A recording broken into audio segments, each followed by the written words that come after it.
Inside Dakota Johnson's pain, Jamie Dornan chose his wife, not me. Dakota Johnson stepped out of the makeup room, her blonde hair slightly messy, her eyes still covered in red, a trace of a long sleepless night.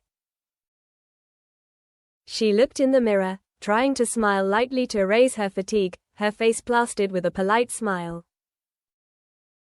But inside, she felt a void. She had just finished filming an emotional love scene with her co-star, a scene where her heart could not separate from the character, even though she always tried to maintain the boundary between real life and film. When the school lights suddenly went out, she huddled in a dark corner, swallowing her tears. A few days ago, the newspapers were abuzz with rumors. Jamie Dornan was getting back together with his wife. The news shocked her, not because she believed that their feelings had not died, but because she felt like a piece of memory had been erased, as if everything they had said, believed, had suddenly become a brilliant past. She quietly returned to her small apartment in Los Angeles, leaving behind the flashbulbs, the spotlights, the curious gazes of the press. The small apartment became a waiting room for long nights, where she faced herself, her loneliness, her sweet and bitter memories. Traces of the past. When Dakota and Jamie first met, at an international film event, they were two strangers but both had the hearts of artists. Once they happened to sit next to each other at the after-party of the awards ceremony. Dakota told me that she dreamed of a role in which she could express all her inner self. Jamie listened and then softly said, "If you can do it, I will watch." That sentence still echoed in Dakota's head for many years. It was not just a promise from a colleague, but also a declaration of love, that he believed she could touch the hearts of others through the screen. They had beautiful moments. Walking in a London park, sitting in a car watching the rain, filming a small play in their personal studio, talking all night about art, love, mistakes. But like every love story filled with challenges, distance, work schedules, media pressure and insecurities gradually pulled them apart. Rumors, misunderstandings, silence mixed with nameless jealousy. And then, the decision to break up, which, for Dakota, was a deep wound. She remembered the last time they met at the airport, in the brief moment before each boarded the plane. Jamie looked at her, his eyes anxious, as if he wanted to say something but then remained silent. Dakota bowed her head, trying not to let the tears fall, but silently, she did. They pulled each other apart in their hearts, like two ships going in opposite directions. Rumors return. One morning, Dakota was checking her email when she came across the following: Jamie Dornan announces his reunion with his wife, decision after months of thought. The headline was big. A photo of the couple appeared. They were holding hands, their eyes seemed warm. It felt like a needle pierced Dakota's heart. Why now? She wondered. When I haven't completely left him. Although the newspaper said Jamie's decision was based on a recognition of family values, that they had exchanged, reconciled, forgiven, Dakota knew that behind it was a lot of media intrigue, a lot of public opinion, a lot of attempts to settle.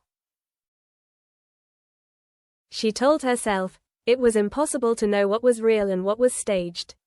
But the pain, she knew it was real.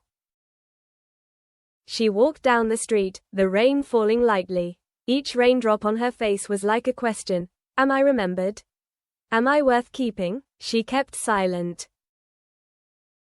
No answer. A few days later, paparazzi appeared outside her apartment, taking pictures of her entering, her expression sad. She did not speak. Her agent issued a short statement, no comment. But at night, Dakota did not sleep. She wrote in her diary, writing her thoughts that no one knew. You came back. Back to your wife, but did you come back to my heart? Foggy eyes. At a charity event, Dakota stood on the podium. She chose a minimalist dress, straight, her hair loose. When she stepped up, the camera lens panned, and in that moment, she saw a familiar face, Jamie. He was in the audience, his hands not holding anyone, his eyes following her. For a moment, she felt like time had slowed down.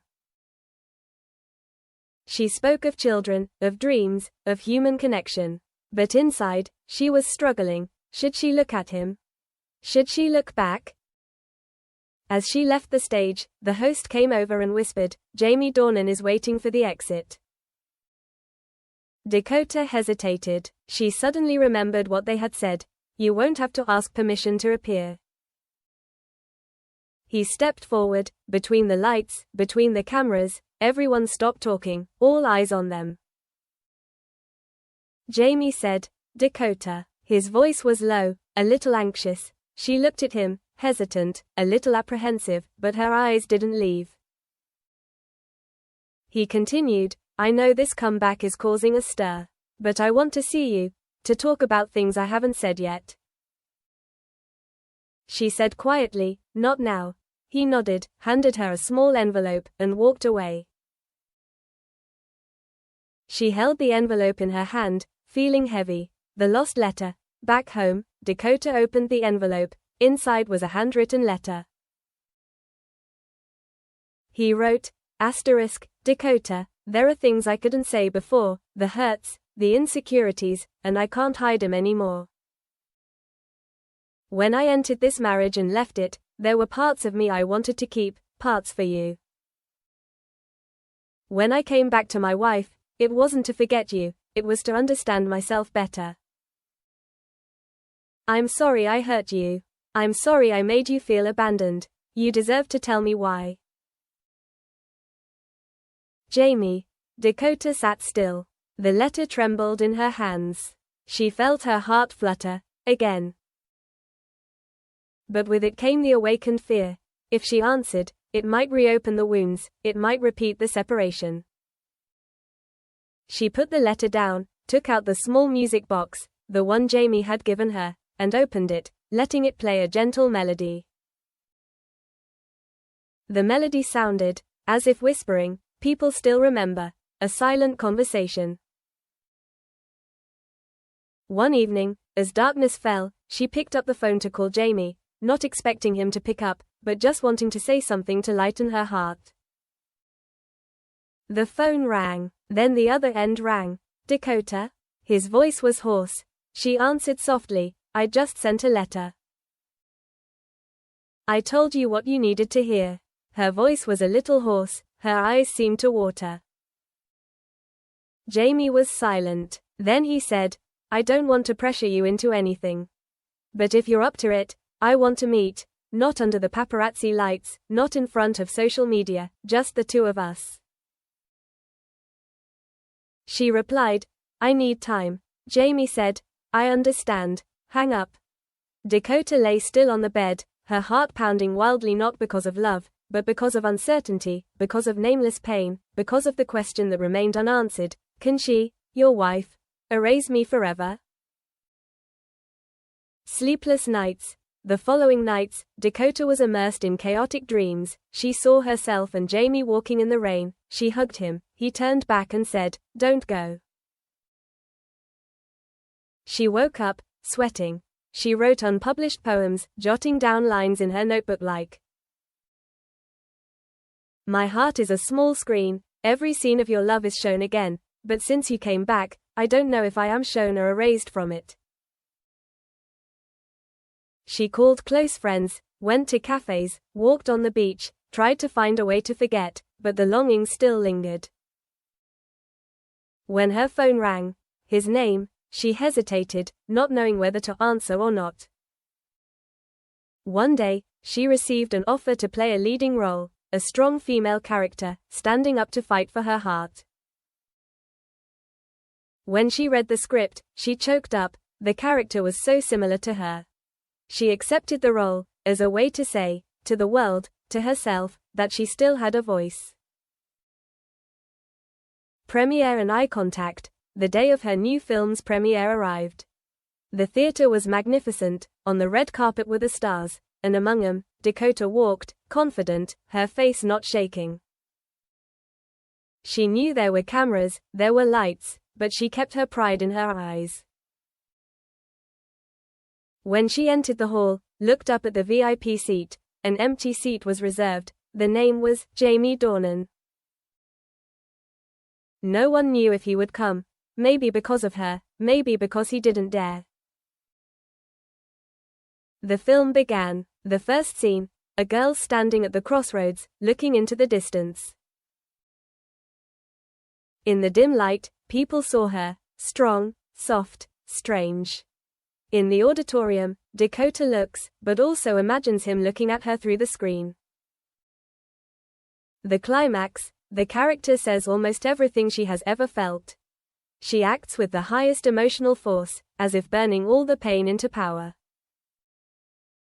When the lights go up, she bows, receives applause. And a shadow appears. Jamie steps out from behind the wings, steps onto the red carpet, stands behind the camera barrier, uses his phone to film her bow.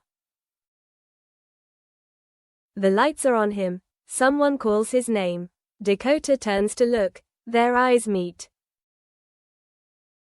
He looks at her, a brief moment but forever imprinted, two people in one frame, but separated by pressure, by history, by choice. Harmony or separation? After the premiere, the press takes pictures of them. He stands on the sidelines, she in the crowd. The article goes, Jamie Dornan appears quietly at the premiere of his old film, His Lover. What does it signal? Dakota went home, opened her laptop to check the news. There was a comment, maybe Jamie came back to show that he still cares. He just wants the media attention. Dakota is too strong. He can't come back. She fell silent, then pulled out her diary, reading the lines she had written during sleepless nights. She understood. Even if he came back, she couldn't let herself get caught up in illusions. She needed to move on, needed to find peace, needed to love herself before wanting someone else to love her. One day, she received a call from Jamie. His voice was trembling. I want to apologize for everything.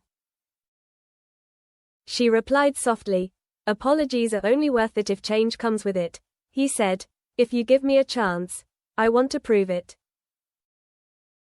She was silent for a moment. I don't promise anything. But we can start with a conversation. No interviews, no lights. He nodded. Yes.